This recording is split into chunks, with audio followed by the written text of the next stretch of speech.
Amém, queridos. Então, todos sejam bem-vindos. Nós queremos hoje só finalizar alguns princípios que nós acabamos trazendo para a igreja sobre como organizar a nossa vida e preparar o nosso coração para 2024. Amém? E nós falamos já de 8 princípios e hoje nós vamos finalizar com mais 4 princípios. Amém? Eu queria que você abrisse a sua Bíblia lá no livro de Eclesiastes, capítulo de número 3. Amém? Nós temos esse material que nós montamos para trazer essas ministrações todo pronto, né? Nós vamos mandar no grupo, tá? E você quiser ver os outros princípios, tá? Caso você ainda não tenha visto, você pode acompanhar. Mas também nós estamos editando, né? Os domingos que tiveram, as ministrações estão sendo editadas. Em breve vai estar lá no canal da Missão, tá bom? Se você não é inscrito ainda no canal da Massa Brasil, você vai lá se inscrever para você acompanhar as ministrações aos domingos, né? Você ouvir uma mensagem, vai ter sempre uma palavra ali para abençoar o seu coração, tá bom? Amém, queridos? Então, Eclesiastes, capítulo de número 3, versículo do 1 ao versículo 8, que diz assim: tudo tem o seu tempo determinado e há tempo para todo o propósito debaixo do céu. Há tempo de nascer e tempo de plantar e tempo de arrancar o que se plantou. Tempo de matar, tempo de curar. Mas não é para você matar não, vou explicar o que ele quer dizer aqui, tá, irmão? Tempo de derribar e tempo de edificar. Tempo de chorar, tempo de rir, tempo de prantear, tempo de saltar de alegria, tempo de espalhar pedras e tempo de ajuntar pedras, tempo de abraçar e tempo de afastar-se de abraçar, tempo de buscar, tempo de perder, tempo de guardar e tempo de deitar fora, tempo de rasgar, tempo de coser, tempo de estar calado e tempo de falar, tempo de amar, tempo de aborrecer, tempo de guerra e tempo de paz. Amém? Eu peço a sua atenção porque Deus tem uma palavra para abençoar o seu coração. Então, o tema dessa série de princípios é preparando o coração para 2024. Princípios bíblicos para prosperar e viver o extraordinário de Deus. Esse primeiro princípio que nós queremos trazer nessa noite, preste bem atenção, é o princípio que nós precisamos de fato, organizar melhor o nosso tempo. E se você parar para analisar, tem muitas coisas que tiram o nosso tempo. E, de fato, o nosso tempo ele é muito precioso, né? E se nós não soubermos organizar bem o nosso tempo, nós, com certeza, iremos perder muitas coisas. Acabamos colocando, inclusive, coisas que não são essenciais. Na verdade, essa é a grande pegada do ser humano. Ele encher a sua vida de coisas que não são essenciais em detrimento daquilo que de fato é essencial. Mas para que eu possa viver esses princípios, eu preciso também compreender, eu preciso compreender. Como seria organizar uma vida à luz da palavra de Deus? Amém? Então, Salomão aqui, já maduro, no fim da sua caminhada, ele começa a identificar que praticamente há 3.000 anos atrás, né? O ser humano, ele deve saber organizar melhor o seu tempo. E há tempo para todas as coisas. Quando Salomão coloca esse contraste aqui de tempo para todas as coisas, é porque nós podemos organizar a nossa vida. Nós precisamos organizar o nosso tempo, organizar o que estudamos, organizar a nossa vida profissional. Ou seja, eu preciso me organizar. Diga amém. Então, nós precisamos entender o que está tomando, né, mais tempo na nossa vida hoje. Às vezes, nós podemos até não perceber, mas muitas vezes as próprias redes sociais hoje, né, estão tomando muito o nosso tempo. O que mais que toma bastante o nosso tempo hoje?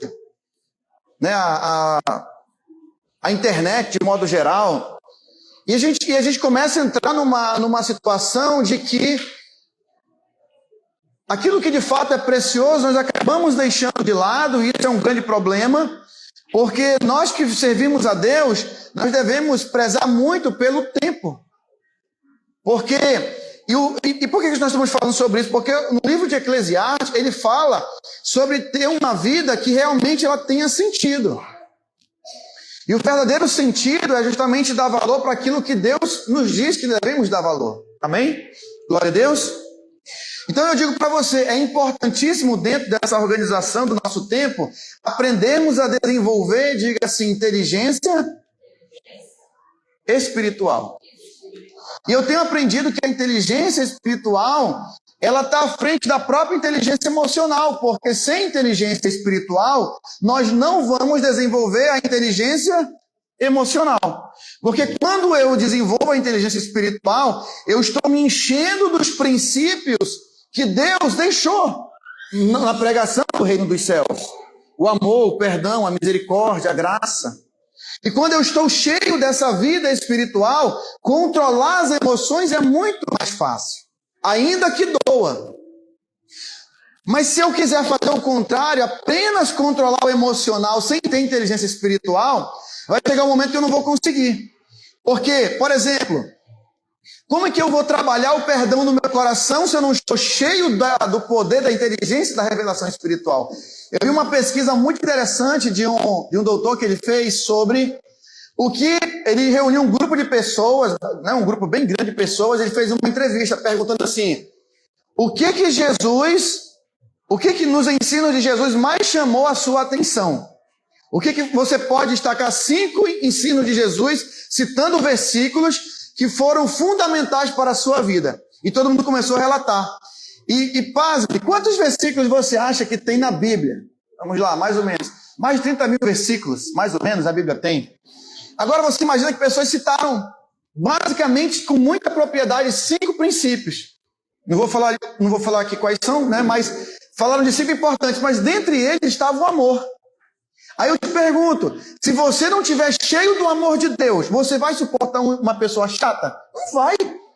Você não suporta. Quem trabalha no mundão, irmãos, tem ou não tem chefe que é chato? Demais. Tem ou não tem vizinho chato? Demais. Tem ou não tem? Até irmão, que às vezes é um pouco chatinho. Tem ou não tem?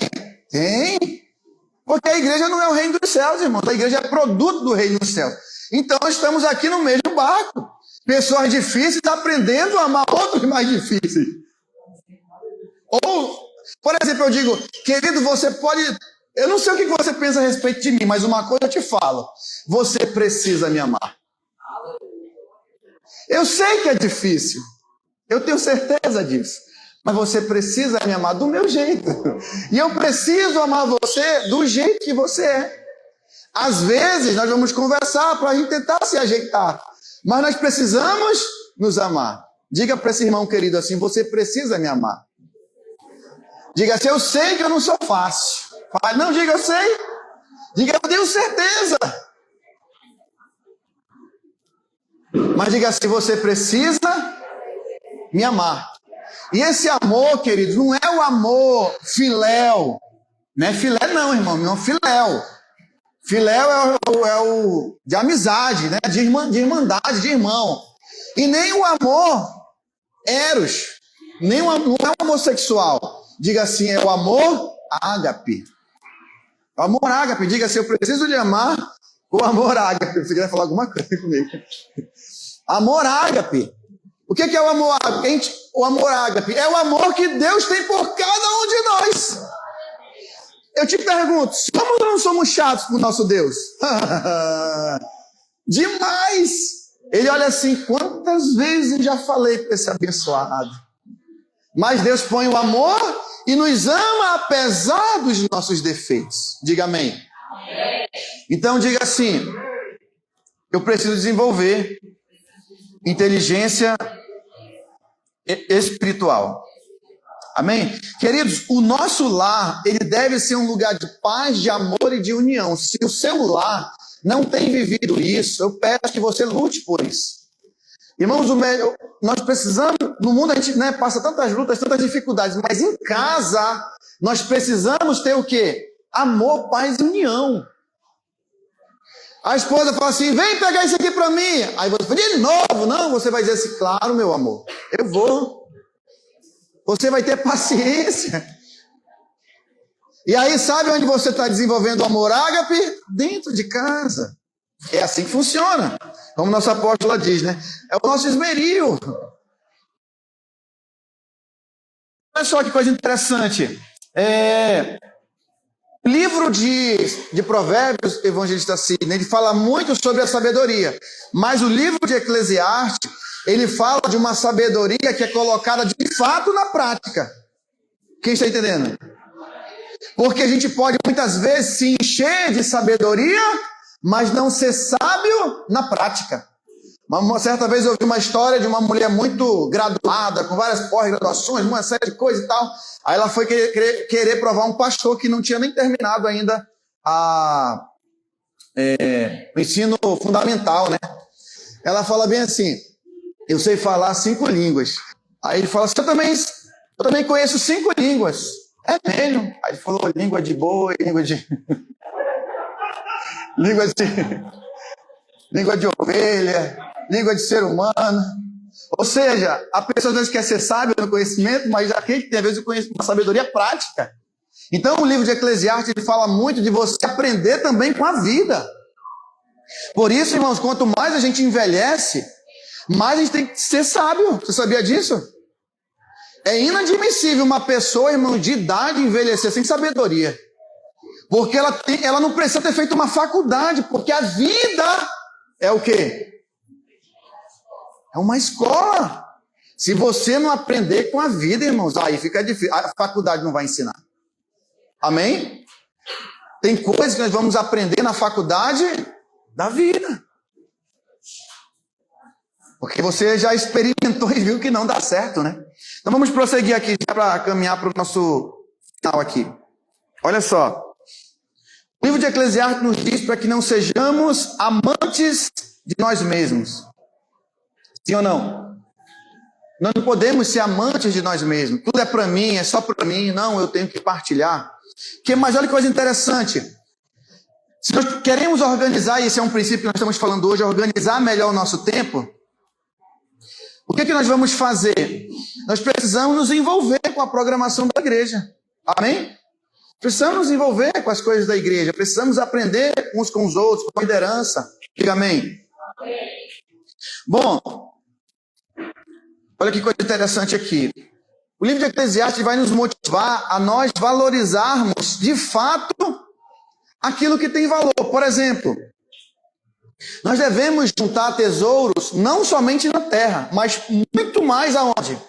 Nos céus. É pecado juntar recursos nesse mundo? Não. Só que se esse é o único objetivo da vida, nós temos um problema muito sério. E aí, queridos, temos uma notícia não muito boa, que esse mundo nunca vai trazer alegria para nós. Em definitivo, nós temos certas alegrias, mas a verdadeira alegria está em servir a Deus. Amém?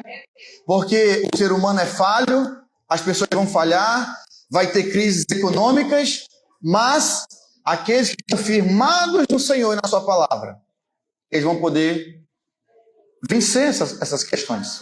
Amém? Olha só, nunca perca a sua devoção a Deus. Nunca perca. O mundo está, irmãos, nos oprimindo, nos batendo, para que nós venhamos perder a nossa devoção a Deus. Nunca façamos a obra de Deus sem o Deus da obra. É por isso que muitos caem, muitos param, porque começam a fazer a obra de Deus sem o Deus da obra. Diga misericórdia. Então esse princípio, diga assim, eu preciso organizar melhor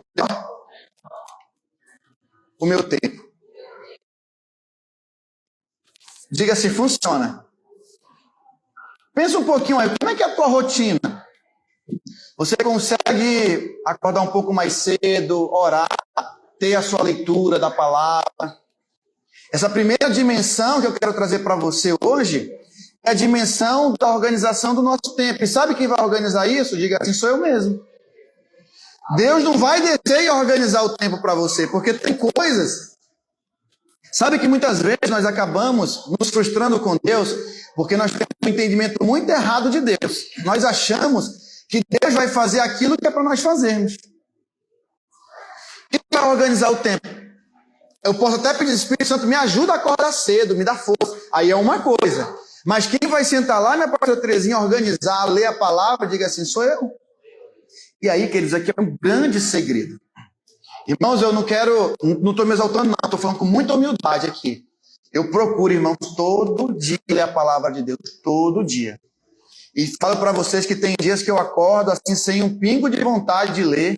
Às vezes eu acordo, irmãos, até um pouco desanimado, a gente é ser humano, mas quando nós lemos a palavra, aquilo nos renova e nos dá força. E é isso que tem nos mantido de pé, não apenas eu, mas com certeza que quase todos que aqui estão, inclusive minha esposa. Porque se nós não lermos a palavra de Deus, irmão, nós vamos tombar. É incrível, é incrível. Um próximo princípio, diga assim, eu preciso ter compromisso diante de Deus. Princípios estão lá no livro de Eclesiastes, se você quiser acompanhar, no capítulo de número 5, verso 1, que diz: guarda o pé quando entrares na casa de Deus, chegares para ouvir é melhor do que oferecer sacrifícios de tolos, pois não sabem que fazem mal. Não te precipites com a tua boca, nem o teu coração se apresse a pronunciar palavra alguma diante de Deus, porque Deus está nos céus e tu na terra, portanto sejam poucas as tuas palavras. Olha que princípio maravilhoso que Salomão está nos trazendo agora aqui no livro de Eclesiastes. Ele fala sobre nós termos reverência em relação a Deus. Então, eu preciso, e essa reverência a Deus me faz ter o quê? Compromisso com Deus. Diga, eu preciso ter compromisso com Deus. Se eu quero ver as bênçãos de Deus na minha vida, eu preciso ter compromisso. E às vezes nós temos compromisso e sempre é fácil esse compromisso. Porque, como eu disse, nós somos humanos, diz o salmista, Deus conhece a nossa estrutura, sabe que nós somos pó, e aí muitas vezes nós não queremos buscar a Deus como Deus deve ser buscado. Diga misericórdia. O livro vai dizer que conhecimento sem temor não é sabedoria, mas tolice. Então, se encher apenas de um conhecimento, talvez até espiritual, mas sem ter temor de Deus. Um dia eu conversando com uma pessoa, dizendo assim, eu já li a Bíblia toda. Aí com um cigarro na mão, eu falei, o senhor ainda fuma? Então o que adianta ter lido a Bíblia toda e aí não conseguiu se libertar ainda do fumo? Porque a Bíblia ela vai confrontar o homem. É até questionável como é que alguém lê, porque agora, claro que alguém pode até ler por ler, né? Mas quando eu leio a palavra, eu tenho um compromisso, eu tenho um temor de Deus, irmãos, essa palavra me confronta. E aí, queridos, nós vamos achar vários erros, mas todos aonde? Ou em quem? Em nós mesmos. Nós vamos ver que a Bíblia está cheia de erros, mas em nós mesmos. Tem muito aí, pesquisador, historiador, que diz, minha aposta, que a Bíblia está cheia de erros. Mas o verdadeiro erro, sabe onde está? Está no ser humano. Achei vários erros lendo a Bíblia, mas realmente todos em mim. Quando você olha para a Bíblia, você vê como o ser humano é arrogante, é prepotente. Ele não tem nada, mas ele se acha. Ele acha que ele é o bambambam. Bam, bam. E uma coisa que a Bíblia vai nos ensinar, diga assim, é ter humildade. Diga, ter humildade. Diga, eu preciso ter temor a Deus. Então, se eu tenho temor a Deus, tudo o que nós fazemos deve glorificar a Deus. Diga, tudo que eu faço deve glorificar a Deus. O meu casamento deve glorificar a Deus. O meu trabalho deve glorificar a Deus. A minha família deve glorificar a Deus. O meu dinheiro deve glorificar a Deus. Tudo que eu faço, diga, é para glorificar a Deus. Amém? Então, quando eu tenho temor a Deus, eu vou entender que eu tenho responsabilidades também. O problema, muitas vezes, do casamento é que ambos os cônjuges, eles querem o quê? Apenas os benefícios, mas eles não querem assumir as obrigações. Ambos assumem suas obrigações. Aí, irmãos, a família é uma bênção. É ou não é? Sim ou não? Com certeza. Porque aí você tem um compromisso de amar, de respeitar, de ter paciência, de não lutar um contra o outro, mas lutar um pelo outro dentro da família. Amém? Quem está entendendo? Olha só, temos obrigações espirituais. Temos obrigações religiosas aqui na casa do Senhor. Temos que ser compromissados com a obra de Deus. Amém? Nós temos obrigações frente à santidade de Deus, e é isso que o livro de Eclesiastes, na sua sabedoria, ele nos chama a atenção. Eu estou lendo um livro interessante, irmão, chamado O Jardim da Gratidão. O Jardim da Gratidão. Os portões da gratidão. Os portais da gratidão, lembrei, os portais da gratidão. Irmãos, e eu lendo o livro, eu percebi, meu Deus, como eu sou ingrato. Nossa, a gente é muito ingrato, irmãos. Ele diz lá, irmãos, que nós temos que ser gratos, inclusive, todos baseados ali nos princípios do Antigo Testamento, nós temos que ser gratos até quando alguém, irmão, te deu um copo com água. Nós temos que ser gratos pelo almoço que a esposa fez, porque nós estamos tão acostumados que a gente não dá nem mais um muito obrigado. Não, é tua obrigação, pode ser obrigação, mas eu tenho que agradecer.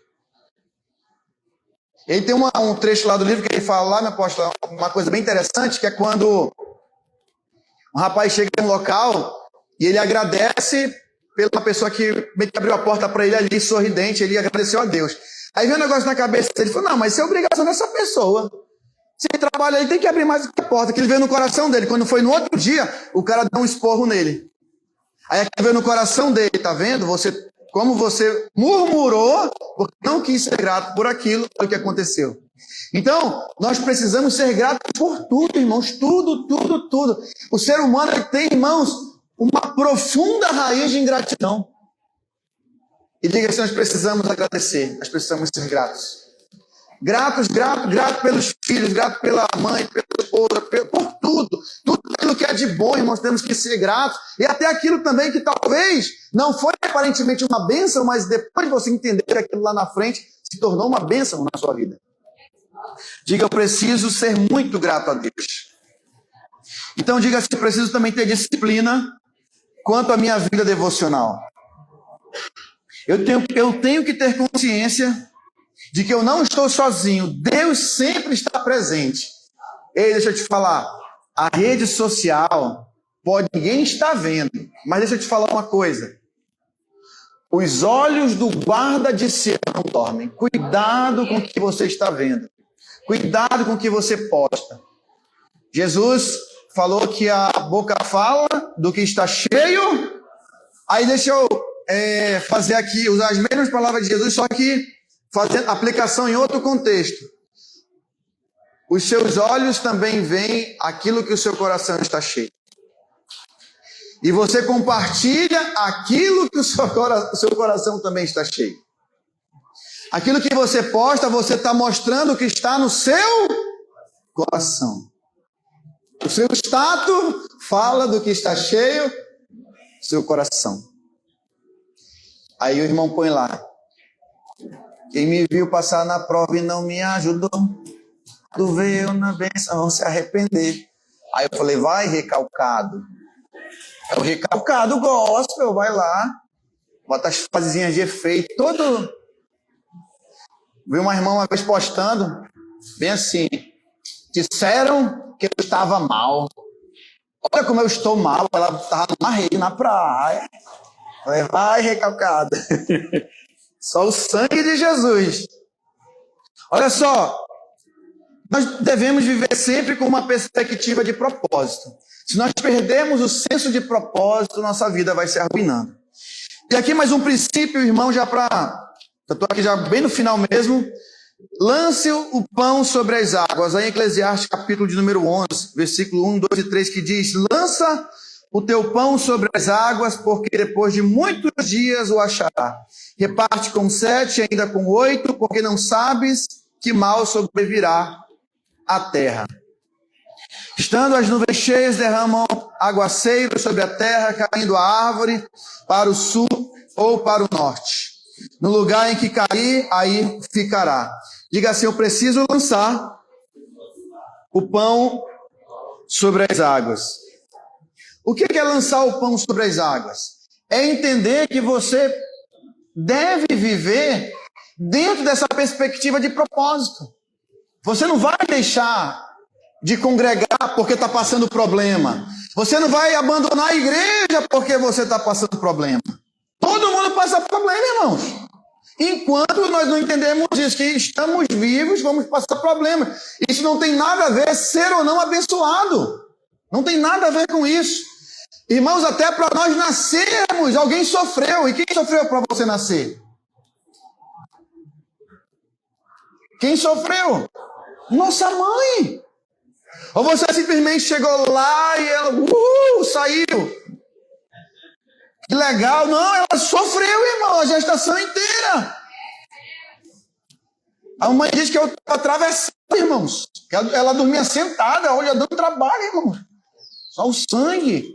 Esse menino aqui nasceu com quase 5 quilos, 4.900, eu acho. Eita, nós. E aí dá trabalho. Dá, irmão, trabalho. E quando nasce, depois... Ai, o cuidado que a mãe não consegue dormir. Porque, para ver se às vezes a criança, né, pode se engasgar, né, passar mal, e o pai fica preocupado, recém-nascido, né? Então viver, irmãos, tem problemas. Não é fácil, tem nada a ver ser ou não abençoado. Você servir a Deus não vai retirar os problemas, mas nós vamos aprender a lidar com os problemas. Sim ou não? Amém? Então diga assim, servir a Deus nos dá propósito. Então diga assim, devemos viver com atitudes diante da vida. Você não pode ficar parado, inerte, você precisa caminhar, diga assim, em direção às vitórias. Diga, eu preciso caminhar em direção às vitórias, às conquistas.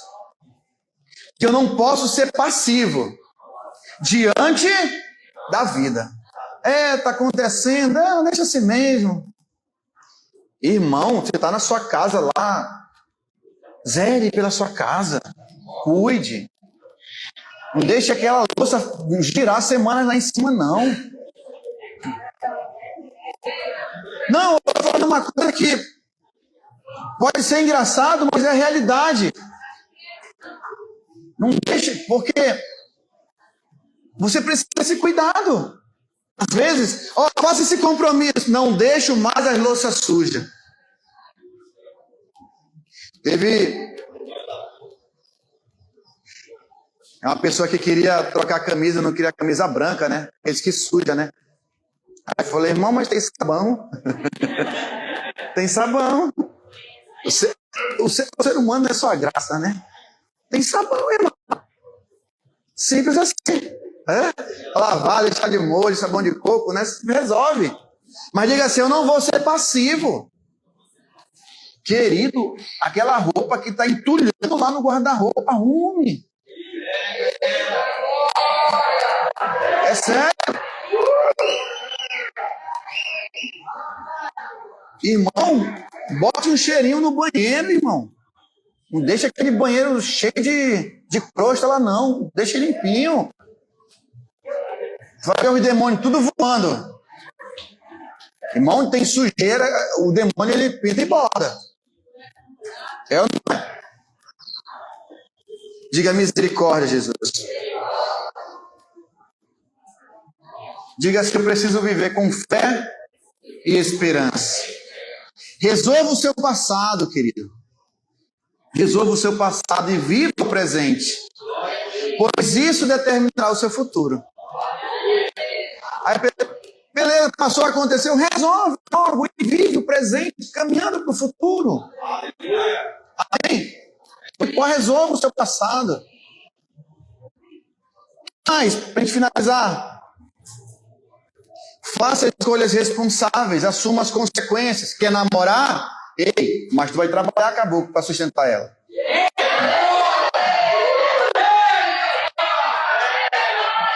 No meu tempo, vou falar, glória a Deus. Irmãos, eu peguei um pouquinho da geração, irmãos, que não marcava encontro por redes sociais, não. Primeiro conhecia, mandava carta, telefonava primeiro para conhecer, aí você tinha assunto. Hoje não. Eles marcam pelas redes sociais e já vai para um motel. É assim hoje. Aí acontece, transa, que eu estou falando da realidade mesmo. E aí, pois é, né? Não tem nem assunto. Um dia aqui um casal perguntou assim, ei, qual é a data de nascimento dele? Eu sei lá, olha, não sabe, já está com a pessoa, não sabe nem a data. Ai, Jesus. Ó, fazer o negócio é bom, mas depois de casado, amado. Que você não fica com aquele peso na consciência, você casado, abençoado, né, debaixo do propósito de Deus, debaixo de uma aliança. Pastor, eu já fui casado, eu estou vivendo com uma outra companheira. Mas como eu já fui casado, eu não quero mais casar. Ah, mas quer estar junto, né? De conversa, rapaz, quase logo. Tinha um que também não está aqui mais, ele não está mais aqui, não veio hoje. 10 anos vivendo junto. Aí eu falei, irmão, vai casar? Não, apóstolo, estou conhecendo. Eu falei, mas o que, Parão, tu está conhecendo ainda? 10 anos, 5 filhos nas costas. Que conversa mais estranha pro meu lado. E aí, queridos, eu finalizo dizendo, tenha temor de Deus em todos os momentos.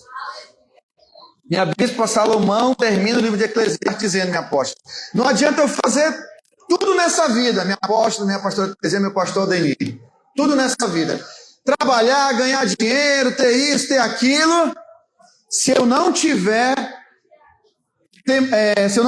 temor em todos os momentos da minha vida em relação a Deus.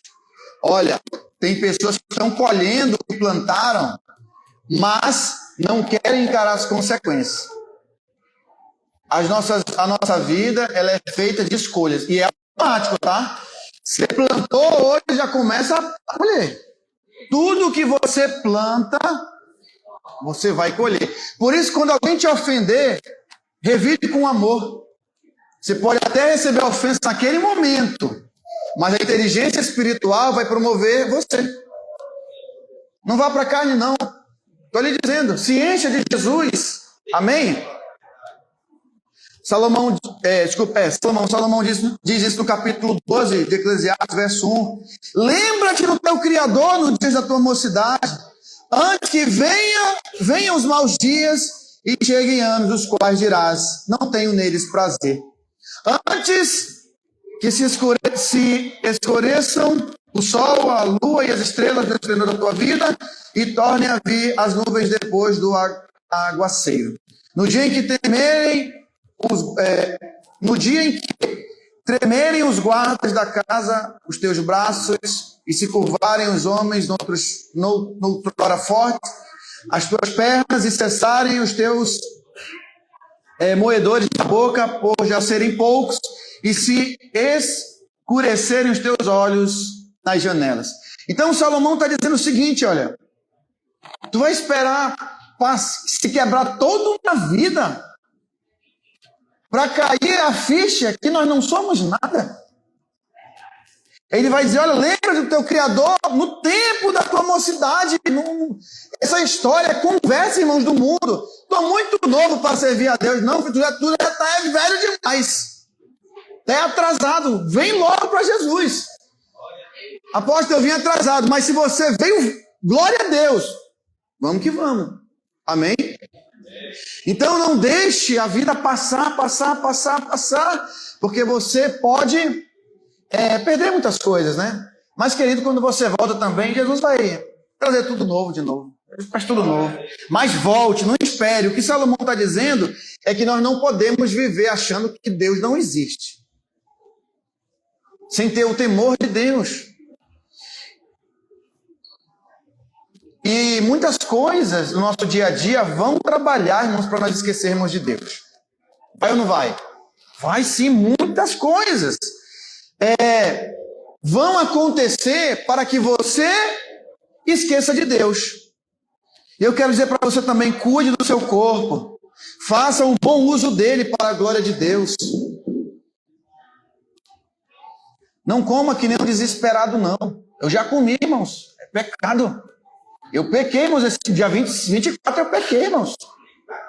Comi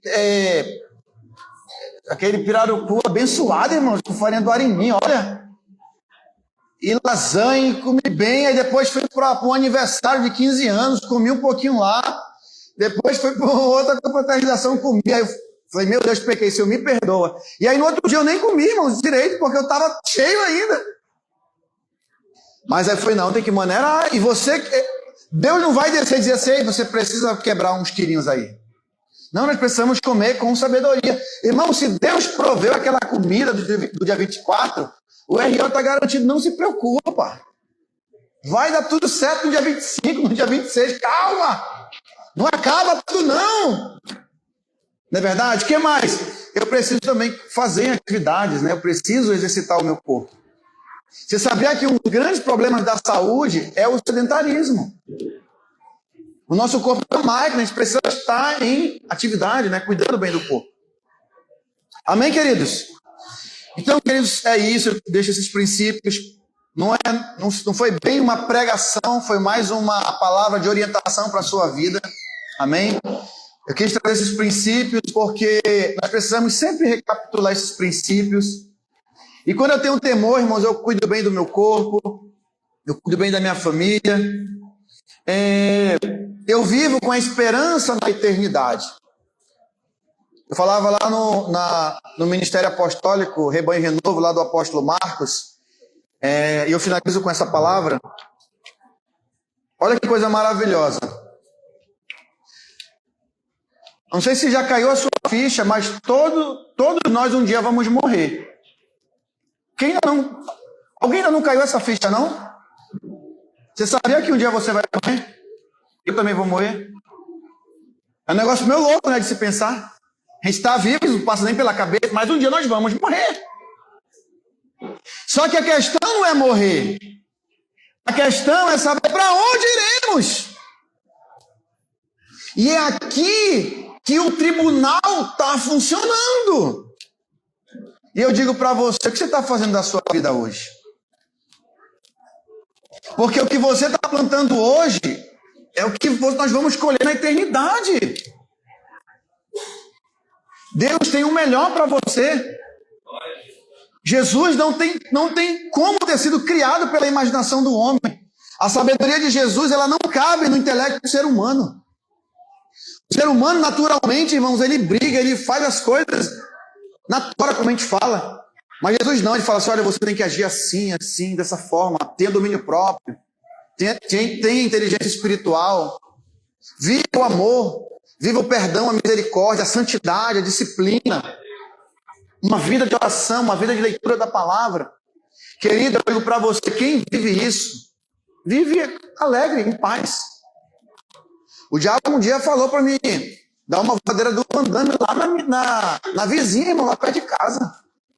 A Carmen fala isso. Tá amarrado, Carmen.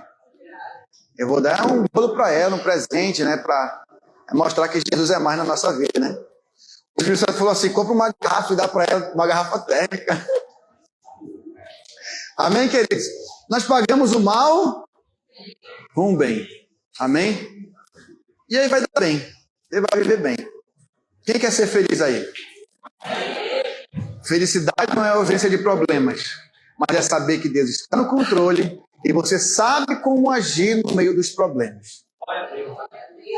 Você vai chorar, você vai clamar, você vai até se desesperar por um momento, mas você não vai desistir. Você vai continuar firme no Senhor. O choro pode durar uma noite, mas a alegria vem pela noite. Vou trazer uma pregação no sábado pela consagração sobre a vida de José e vai ser bênção também. Porque José é o maior exemplo de alguém que sofreu, irmãos, mas sabia que Deus estava no controle.